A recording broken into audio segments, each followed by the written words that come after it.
নারীকে তুলে নিয়ে গুরুতর অপরাধ, বৈষম্য বিরোধীর সাবেক দুই নেতা আটক।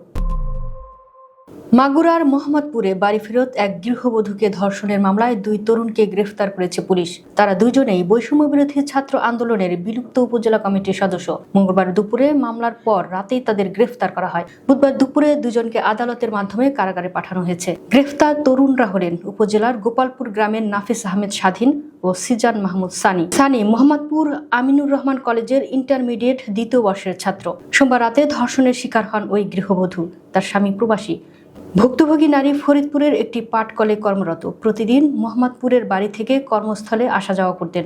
পুলিশ জানায়, সোমবার রাতে কর্মস্থল থেকে বাসে বাড়ির উদ্দেশ্যে রওনা হন ওই গৃহবধূ। রাত আনুমানিক 11টার দিকে গোপালপুর গ্রামের আরব ব্রিক্সের মোড়ের বাস থেকে নামেন তিনি। এ সময় ওত পেতে থাকা 4 তরুণ তাকে তুলে নিয়ে যায়। পরে একটি মেহগিনি বাগানে নিয়ে পালাক্রমে ধর্ষণ করে। ভুক্তভোগী নারীর অভিযোগ, সিজান মাহমুদ সানি, নাফিস আহমেদ স্বাধীন, রুবেল ও সুমন নামের 4 জন তাকে ধর্ষণে জড়িত। মঙ্গলবার দুপুরে তিনি পরিবারের সদস্যদের সহায়তায় থানায় গিয়ে লিখিত অভিযোগ দিয়েছেন। মোহাম্মদপুর থানার ভারপ্রাপ্ত কর্মকর্তা আশরাফুল জানান, লিখিত অভিযোগ পাওয়ার পর মঙ্গলবার রাতেই সানি ও স্বাধীনকে আটক করে পুলিশ। মামলা নথিভুক্ত হওয়ার পর তাদের গ্রেফতার দেখিয়ে বুধবার দুপুরে তাদের মাগুরা আদালতে পাঠানো হয়। অন্য 2 আসামিকে গ্রেফতারের চেষ্টা চলছে। মামলাটির তদন্ত চলছে। এর আগে বিয়ের প্রলোভন দেখিয়ে বরিশালে বৈষম্য বিরোধী ছাত্র আন্দোলনের এক নেত্রীকে ধর্ষণের অভিযোগে মামলা হয়েছে।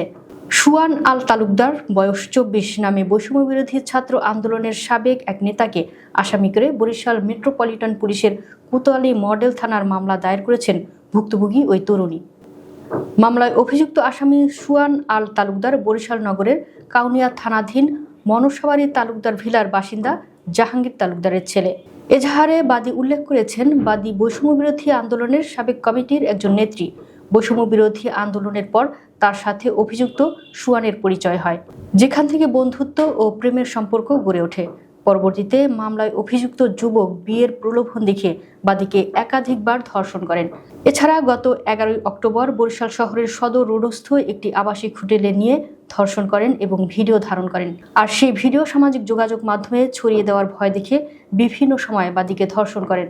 পরবর্তীতে বিয়ের জন্য চাপ দিলে সুয়ান বাদীকে ঘোরাতে থাকে।